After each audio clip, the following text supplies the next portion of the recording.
Okay, and then the interest of the people. But a leader is the one who puts the people first, then him. Kabla kiongozi hajakula atahakikisha wale ambao wanaongoza wamefanya nini? Wamekula. In this era, a leader. Okay, give me an example of such a leader who did that. If you can find them, no, there's no leader. I'm the only one. And how practical do you think you'll be able to beat the political system and install yourself as a leader to make sure that all the things they're talking about are coming? First of all, it will start with changing our mindset as Kenyans and believing that it is possible. And how long do you need to change someone's mindset? Because it's not something that most people of your age, I know you might be 30s, early 30s. Yeah. Most people of your age, they have lived in this era where they have known politicians as politicians. They've never seen a leader. Let me tell you. Mentality to see you as a leader, not a politician. Let me tell you one thing. There are different types of Kenyans. Since I began this journey of leadership and this journey of Gen Z National Movement of Kenya, I have come across very many people, different.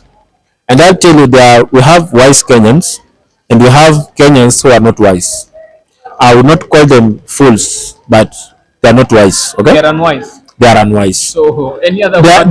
If you don't want to use the word unwise, which other word can you use? Let me just use that unwise, and the wise will understand what I mean. Okay? So kwa watu 10, within the 10 people that I will share the vision with, 6 will criticize, like you've criticized, but 4 will believe in the vision. So I choose these 4. Okay? Even Dr. Fanyakazi, I will work with the few that believe it is possible and assume and ignore those many that says it is not impossible. We are living in this era. Politicians are not faithful. They are liars. Once you get what you want, you will abandon us. You will go and get lost in Nairobi. I'm not that kind of person. Okay? And this, you ask me the practicability of this thing. Yeah. This is how we are going to achieve this. Okay? We will demand a raise in the money being allocated in the Ministry of Youth and Sports Affairs. First of all, we must differentiate sports and youth, because vijana wako na shida kubwa sana ya kazi ya nini. Hatuwezi wachanganya na sports. We want youths to have their own Ministry of Youth. But sports is a form of employment. How many Kenyans are now earning so heavily in sports? Let me tell you, let sports be sports and let youth affairs be youth affairs. Sio vijana peke yake wanafanya sports. Kuna wazee wako kwa sports. Yego is not a youth. Kipchoge is not a youth. Eh? Mzee kijana. Hapana, Kipchoge is not a youth. Look at hawa wanavuma Faith Kipyegon is not a youth. Is a mother. Ule ni mama. Ni mwili tu ambie namfanya na kamu ya hawa wote. We want vijana watengewe ministry yao ya vijana. This is the Ministry of Youth Affairs. Watafute kama watafanya tourism and sports affairs ni sawa, wachanganye hiyo. Lakini vijana wapewe ministry ya, na tukuwe na special allocation of money that is being allocated for the youth from the national government and the county government. So this money is the one that we will use, and this is how we are going to implement this. We will not come to teach you farming when you've never done farming. We will look for those people with experience of farming. Maybe you did farming once, make a fail because of one thing or another. Now we will advance your skills. Kama umezoea kufuga kuku za kienyeji, tunaku-advance, tunakuletea mashini zaidi. We invest in you. We buy you those machines. They are not yours, they are ours. Okay? We partner with you. Tunaangalia your seriousness. Kama ni mali pesa tunakupatia, unanunua vifaranga, tunakuletea vifaranga. We monitor you. We monitor the project. We monitor how those chicks are being hatched. We monitor how many eggs are you producing. Close monitorization. That's what we will do. Tukikuwa na vijana, we are targeting around 200,000 youths countrywide. Okay, these 5 billion eggs, we want to distribute them among the 47 counties equally. Each county must be producing this amount of eggs. That's what we are targeting. Yes. It sounds it sounds good, but the visibility it's good, but the visibility and the practicability how to make it more practical is what is kind of challenging. I'm not undoing what you said you can do Let me it. tell you one thing. Even you know the problem that shida ambayo ilikuwa in the era of Jesus Christ, they knew that a Messiah was coming, the Son of God. They never expected the Son of God to be born in a manger, in a very poor family like that one of Jacob and Mary. You see, that's why they opposed Jesus. They said it is not possible. The Pharisees, how comes he calls himself the Son of God? But they never knew that Jesus have really come from God to redeem and to save the world. So wale wa kumpinga walikuwa, but that does not stop the program of God and the agenda of God in Jesus Christ of saving the world. Okay, so whatever people think that it is impossible, wengine watasema sijui is a project, hiyo ijalishi, waniite majina yote, but I'll stay focused to change this nation, because after we are done with the youths 2032 we are coming for the nation. Let me ask you a question. There are other young people like you who've come or who are already in the political scenes and they are speaking the good language the way you're speaking. What's the difference between you and them? Because we have Eric Omondi, we have these guys who's leading maandamano, Boniface Mwangi, we have Sungu Oyo who is also going for the presidency. All these people, okay, Mwangi is going for presidency, Sungu Oyo is going for presidency, but Eric Omondi is going for another different seat and all that. So what's your word for these people? So you say you've said that they have better. I don't say they have better. They have good visions like yours. Good visions, yeah. Tell me one vision of Eric Omondi. Eric Omondi currently he wants youth to be integrated within the government systems.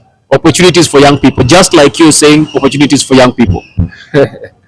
What is the strategy of him achieving that? Now you have not told us the strategy. He has not told us the strategy. Both of you are you're trying to keep it more a secret because you don't want your opponents to get it. Me, I've said.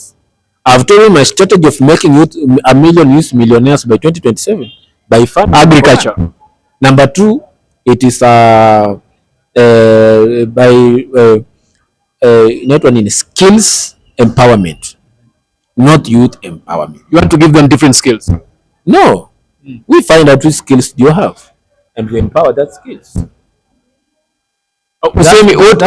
That's why you have very many rich people in these rich countries, because they don't fund education, they fund skills. In China, you are not educated because they want you to know everything. You are educated according to your skills.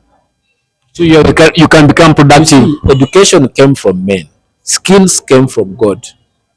God gave you that skill to make sure that you're never poor. And men brought knowledge to make sure that you're not using the skill so that they can use you as a slave. To cover the skill, yeah. Use you as a slave. To use you as a slave. Because God did not create education. So who created education? It was someone with a skill. Education was created.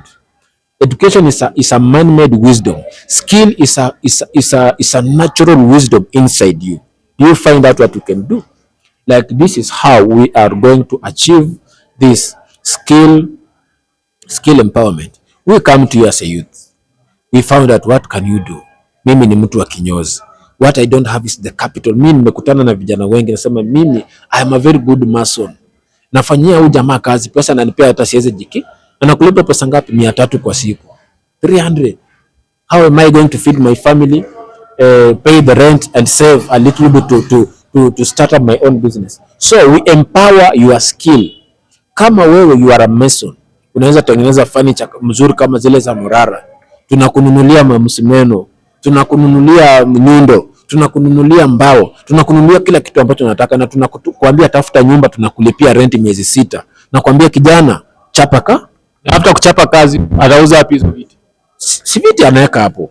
Si viti anaweka tu hapo zina. Kwani wenye anatengenezea wanauza wapi? Why do you ask some questions zenye ni vitu tu za mtoto wa nursery anaweza? Si vitu za mtoto wa nursery, kuna watu wengi wamefanya vitu kama hizo.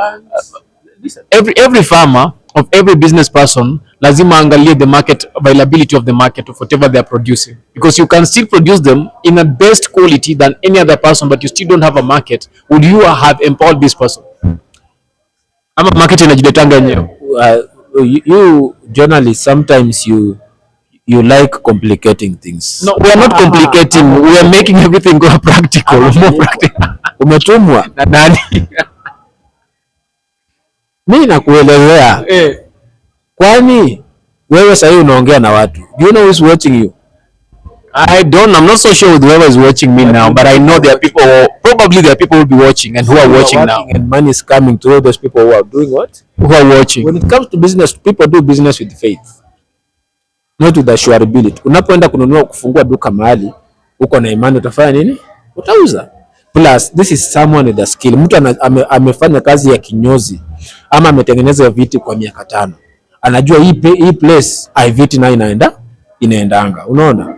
Hata sisi before tukuje tukuwekea hiyo biashara, tutaangalia hiyo place. Now we have people with business entrepreneurial minds. Yeah.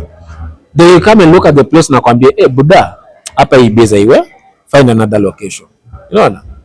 Plus, mtu wa kinyozi, kama uko na skills za kinyozi na unafanya kazi yenye haiwezi kusaidia kujiempower mwenyewe, kazi ambayo inahakikisha kwamba wewe uko kwa slave wa mtu milele, tunakuja tunakununulia mashine ya kunyoa, kama ni 2 kama ni 3, tunakununulia kioo, tunakununulia hiyo kiti, tunakukatia mpaka license, tunakwambia kijana chapa kazi, and we monitor, and that money that will be spent on you haujapewa bure, you will refund, but you will refund the same amount without interest, because you have come to a government. Inafaa itoke kwako irudi iende saidia mtu mwingine. Wachana na hizi vitu Ruto anapeana za nyota. Hiyo pesa tutakwambia pesa yenye ilitumika ni pesa hii. Kwa hivyo utakuwa unalipa, biashara ikishashika utakuwa unalipa hata kama ni 500 kwa mwezi, 500 kwa mwezi. Unaona vijana kama 1100 wakilipa shilingi 500 kwa mwezi.